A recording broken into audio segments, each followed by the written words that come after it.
আরে এখানে আমি কি করছি, আসলে এখানটায় আমি এগরোল বানাচ্ছি কিসের জন্য, মাধ্যমিকের স্টুডেন্টদেরকে আমি বলেছিলাম যে ওদেরকে মেলায় নিয়ে যাব, তো সেদিনকে বৃষ্টির জন্য মেলায় নিয়ে যেতে পারিনি।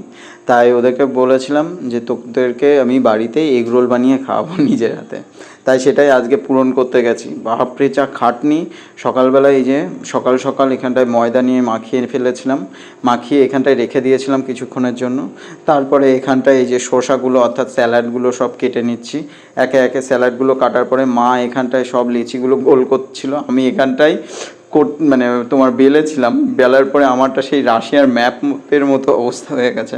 তাই আর আমি বেলিনি, মা এখানটায় ওই লেচিগুলো বেলে দিল ভালো করে, আর আমি এখানটায় একে একে লেচিগুলোকে ভালো করে সেঁকে নিলাম।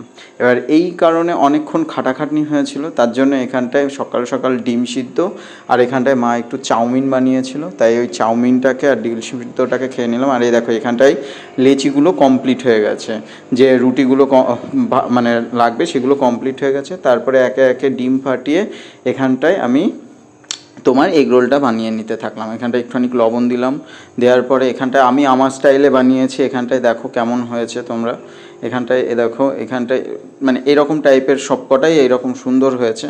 আর এখানটায় মায়ের স্টাইলে বানিয়েছে, এখানটায় প্রথমে ডিমটা দিয়ে যেরকমভাবে, তারপরে আমি এখানটায় এগ রোলটাকে রোল করব, তার জন্য এখানটায় A4 পেজগুলোকে কেটে নিলাম এইভাবে।